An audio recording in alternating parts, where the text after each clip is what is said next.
নমস্কার, আপনারা দেখছেন ডিজিটাল খাবিলাল। আমি মোহন সিং। আপনাদের জানিয়ে রাখি যে আসানসোলের এই মুহূর্তে বিভিন্ন যারা এটিএম হ্যাকার বলুন কিংবা এটিএম চুরি কার্ড চুরি করার যে লোক ফেক তারা ঘুরে বেড়াচ্ছেন এবং এমনই একটা ঘটনা ঘটেছে আসানসোলের এটিএমে, অ্যাক্সিস ব্যাংকের এটিএমে। সেখানে একটা মানুষ, বিকাশ মণ্ডল নামে মানুষ, নিংহার বাসিন্দা, সে ওই এটিএমে মুরগাসোলের কাছে যে এটিএম, সেই এটিএমে টাকা তুলতে গিয়েছে। তার আগে থেকেই দুজন এটিএমের মধ্যে ছিল।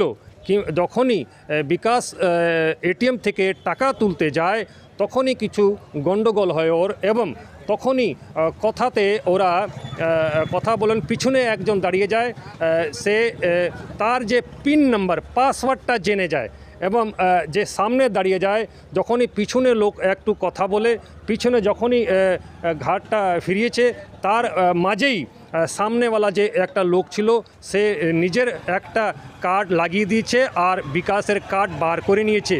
তারপরেই তারা ওইখান থেকে চম্পট দেয় এবং কিছুক্ষণের পরেই বিকাশের ফোনের মোবাইলে মেসেজ আসে টাকা বার হয়ে যাচ্ছে। পর করে তারা প্রায় 2 লাখ টাকা বার করে নিয়েছে। এই বিষয় নিয়ে বিকাশ মণ্ডল তিনি যে সাইবার ক্রাইম থানা তাকে জানিয়েছেন এবং পুরো বিষয়টা খতিয়ে দেখছে পুলিশ। কিন্তু দেখা যাচ্ছে যে সরাসরি সাইবার ক্রাইম না হলেও এটা এটিএম চুরির কেস বোঝা যাচ্ছে। কালকে আমি আসানসোল অ্যাক্সিস ব্যাংকে গিয়েছিলাম ঠিক 9:33 ওই টাইমে। তো এটিএমে যখন ঢুকলাম, দুটো মেশিন আছে, তো একটা মেশিনে ওরা কিছু কাজ করছিল আর একটা পাশে মেশিন আছে, ওইটাতে আমি গেলাম আমার নিজের টাকা তোলার জন্য। তো তার বদলে ওরা बोले दादा इसमें नहीं उठेगा, इसमें आइए, इसमें कर लीजिए, मेरा भी नहीं उठा है। तो ही हम इधर से फिर इधर এই মেশিন आए, এই মেশিনে চলে এলাম। তখন আসার পর ওরা আবার বলছে নেই উঠ রা, মানে না না টাকা তো উঠছে না। তা করতে ওরা কী করলো, আমার এটিএমটা আমার কাছ থেকে বললো সব कुछ करने का कोशिश किया, আমি जैसे হেল্প করতাম ওইরকম হেল্প করবার জন্য চেষ্টা করলো। তারপর আমার এটিএমটা ওরা আমার এটিএমটা বার করে একটা অন্য এটিএম ঢুকিয়ে দিল। ও একটা ফেক এটিএম ওরা ঢুকিয়ে দিল, আমাকে কোথার মধ্যে ফাঁসিয়ে দিল।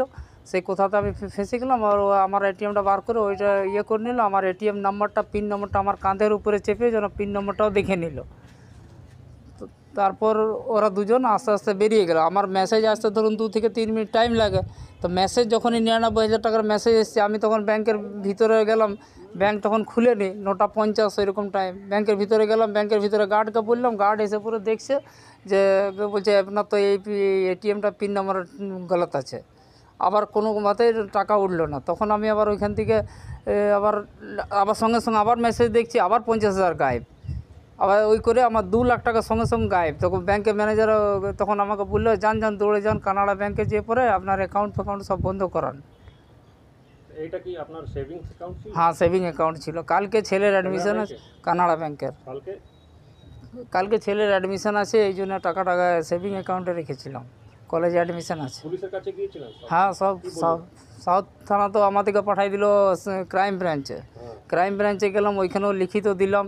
লিখিত দেওয়ার পর ওরা একটা জিডি বা কেস ফাইলের কাগজ দিল আমাদেরকে, পুরো চিঠি লিখে। এবার এটিএম যে মানে এই এটিএমটা আমার নয়, ফেক নম্বর, সেটা আবার কানাড়া ব্যাংক থেকে বার করে অরিজিনাল এটিএমের নম্বর 12টা ডিজিট যেটা হয় সেটা বার করে পরে দিলাম। খবর জানা গিয়েছে যে বিকাশের ছেলের অ্যাডমিশন ছিল আজকেই এবং সে নাকি কলেজের অ্যাডমিশনের টাকার জন্যে টাকা রেখেছিল, সেই সম্পর্কেই সে এটিএমে গিয়েছিল। কিন্তু সেখানেই আগে থেকেই যে এটিএম যে প্রতারকরা রয়েছে তারা ওই জায়গাতে মজুদ ছিল এবং এই ধরনের আসানসোল শিল্পাঞ্চলে অনেক জায়গাতেই এই ধরনের খবর আসে এবং এই বিষয় এখন পুরো বিষয়টা এখন খতিয়ে দেখছে পুলিশ। আসানসোল থেকে ডিজিটাল খাবিলালের জন্য মোহন সিং। ডিজিটাল খবরিলাল, খবর আপনাদের, নজর আমাদের।